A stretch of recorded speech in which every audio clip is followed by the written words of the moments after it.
Police officers of Reddit, how do you know if someone is acting nervous because they did something wrong or because I did nothing but it's the police, so I'm going to act nervous anyway? I got pulled over at 1 AM while ding one time have two college age kids in my car. No one is 21, so they're both freaking out, and cop comes up to my car and says he smells alcohol. I told him I had two girls under 21 in my car who were drunk, but I was taking them home right now. Cop then has me get out of the car and it's the middle of January, so I'm freezing, so I get out. Hands in my sweatshirt pockets, shivering from the cold and freaking out because I've never been pulled over before.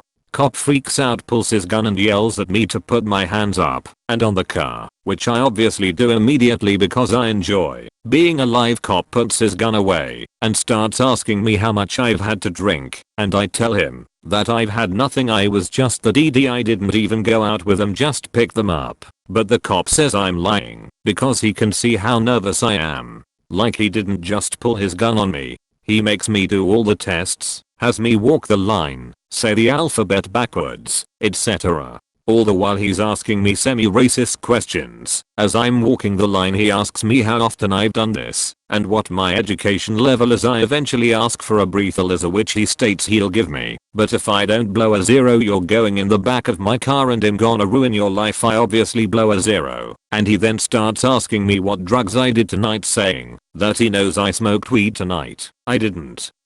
Or that I'm high on someone else's prescription. Still no. So eventually at around 3 AM his partner tells him to let me go, so after 2 hours of this guy harassing me for no reason he lets me go and doesn't even give me a ticket because, as his partner put it, we pulled you over because you were driving suspiciously, not because I did anything wrong.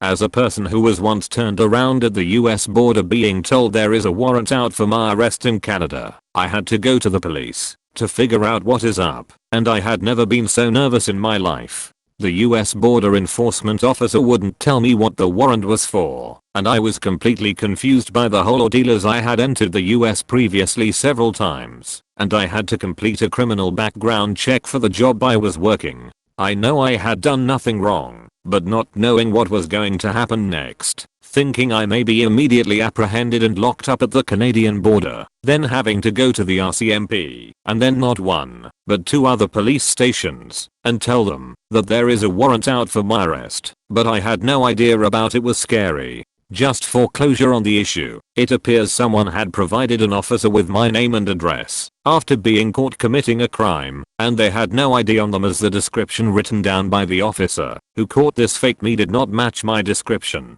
Not sure why that person was let go in the first place. Not a cop. This just brought back a memory. I was 19, living in my first apartment, and my psycho neighbors called the cops saying I was doing drugs. 3 showed up and asked to search the place, and I declined after allowing them inside because I know my rights. They said they would just go get a warrant and come back, and told them you go ahead and do that then. Then one asked me why I was shaking and so nervous, and I finally said I have PTSD and there are 3 people with guns in my living room. They left and never came back with that warrant. Most cops don't know the difference. They're just there to try and bulldoze you into giving up your rights so they can proceed how they want. I was pulled over for turning right on red without coming to a complete stop at 2 AM. I had come from a midnight movie premiere and was 100% sober. He asked if I knew why I had been pulled over, told me why, and then asked for my license and registration.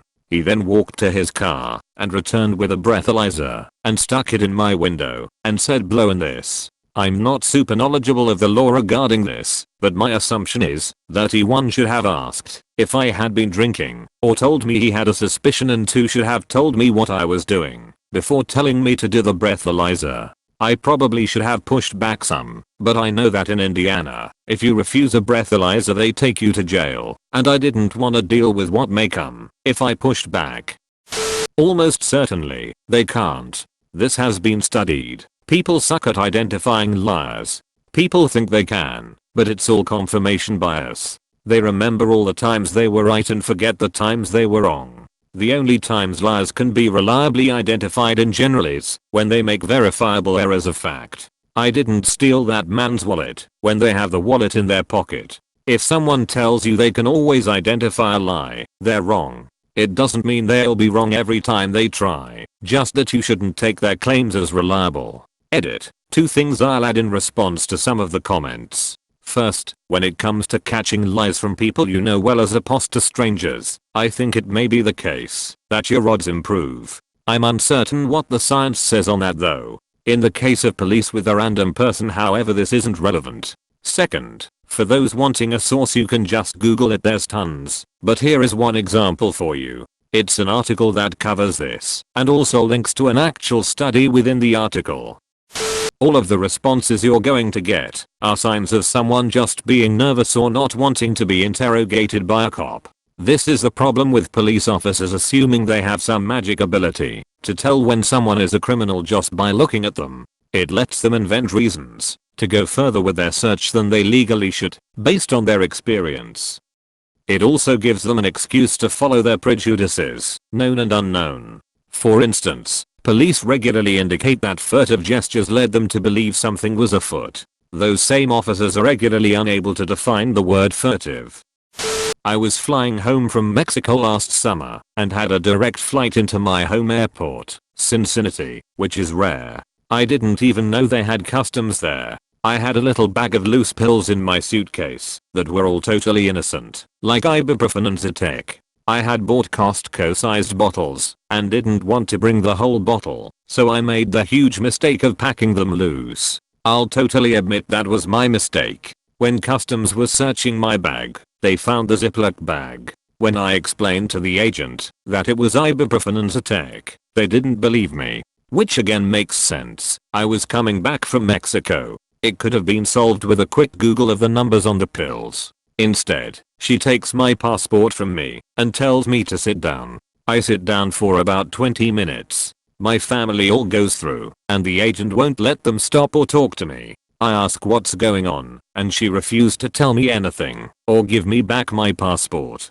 After an hour and a half, every single person on my plane had gone through. Now every agent is walking over to me. 8 to 10 agents surround me. Literally, in a circle around me. They're all asking me questions at once. At this point I'm visibly nervous and shaking. I already don't do well with confrontation, and now I'm scared. One agent starts yelling at me asking what medication I'm on for anxiety. I told him I don't take anything for anxiety, and he yells at me again and calls me a liar and that I must have anxiety since I'm shaking so bad.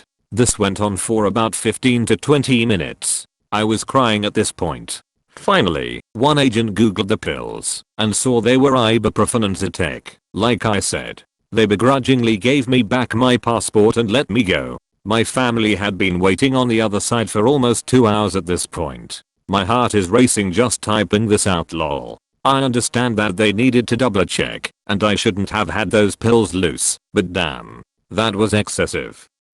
During high school my friends and I got pulled over for unknown reasons. 2 huge SWAT types got out of their car and started screaming at us to put our hands out the window with their hands on their guns as they approached the car. They come up and ask if we have any weapons. For the record, we were a ragtag group of goofy looking kids who were just trying to get back to play some video games. During all this, one cop asks my buddy why he's so nervous because he can see his heart beating through his shirt. My buddy says something to the effect of, "You guys have guns on us." So yeah, cops are awful at being able to tell why someone is nervous. They seem to think nervous equals suspicious. They let us go without incident. We were just glad to be out of that situation. Obligated, not a police officer. However, there is a vast majority of officers who seem to have anger management issues / ungodly need for absolute compliance. I grew up in both good areas and bad. I actually got more shit in the good areas. I remember I was turning at a stopped sign after being stopped for about 5 minutes waiting for a light to change so I could turn left. I turned left after waiting a bit for no more cars after the change of a light near the stop sign and turned left. Police officer was behind me shortly after the turn, running a red light, had plenty of distance, but when I was driving almost hit me because he wasn't paying attention and almost rear-ended me. Pulled me over, came up and shouted what the frick was that, demanded my license while degrading my driving skills and seeing ability. all while screaming, and gave me a ticket for reckless driving. Told me to get off of the freaking road and drove away. I was 17, 5 feet 4 and very respectful the entire exchange, never once raising my voice or saying anything other than yes officer. That officer made me second guess every other police encounter I have seen. Because his reaction was so over the top and ridiculously aggressive for no reason. I contested the charge and the ticket got dropped, but I will never forget that interaction and never feel safe around officers. Perhaps we should screen people more frequently for power complexes serving in positions of power.